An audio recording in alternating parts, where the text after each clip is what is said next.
बंधुओं, बहुत बहुत स्वागत है आपका कहानियों के सीरीज में। आज 50वीं कहानी। बात बात क्या हो सकती है? बहुत कुछ। आइए सुनाता हूँ आपको मैंने अपनी इस कहानी में क्या लिखा है। ठीक है। ऑफिस में काम का दबाव अधिक था, सो शालिनी ऑफिस के बाद भी काम में ही उलझी रहती।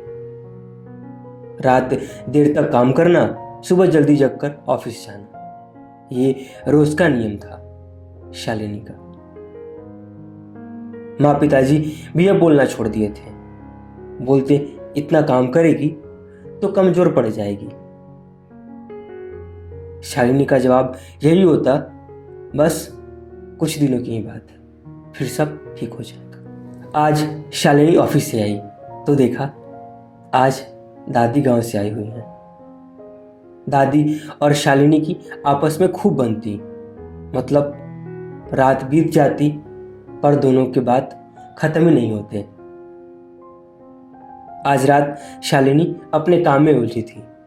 दादी जी ने बोलना शुरू किया, बेचारा रामलाल, उसके पास इतने पैसे कहाँ कि वो दो वक्त अपना पेट भर सके। वो तो पिछले जन्म के अच्छे कर्म होंगे कि उसकी बेटी का विवाह ऊंचे और पैसे वाले खानदान में हो गया। उसकी बेटी खूब सुंदर और उससे भी सुंदर उसका व्यवहार। गरीब जरूर थी पर उसके ससुराल वालों को इससे कोई एतराज नहीं था। अपनी बेटी से भी अधिक ख्याल रखते उसका। पर उसकी सास, ये सब शालिनी की दादी जी बोल रही हैं। पर उसकी सास हत्यारिन न जाने किस माँ के कोख से पैदा लिया था। इतना दुख देती है बेचारी को कि क्या बताऊं। बेचारी को सांस लेना भी जुर्म लगता है उसके अत्याचार से। पता नहीं आज उसके घर क्या हो रहा होगा। शालिनी कब के अपने काम को छोड़कर दादी के साथ हमदर्दी जता रही थी। शालिनी ने दादी से पूछा, वो रामलाल की बेटी अभी कहाँ है? दादी ने कहा, अपने ससुराल में ही है। शालिनी ने पूछा, उसका पति अपनी माँ को समझाता नहीं है?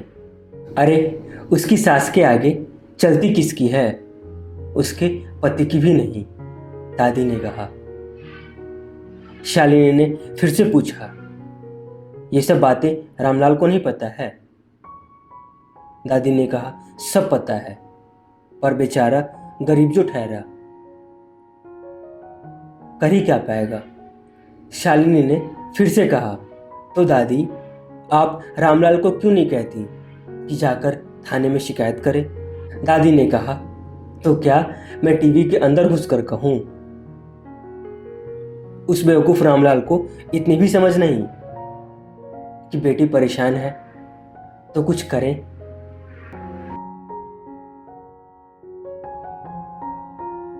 कहानी हो गई पूरी। करना आपको क्या है, आपको पता है। बिल्कुल कमेंट करिए और बताइए कैसे लगी आपको मेरी लिखी छोटी सी कहानी। बात आपने कुछ समझा?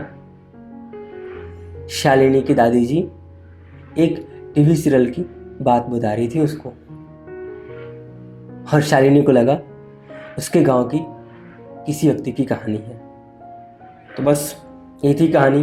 जरूर बताइए कमेंट में। इंतजार है आपके कमेंट का और कार्यक्रम देखने के लिए, पसंद करने के लिए आप सभी का बहुत बहुत धन्यवाद। और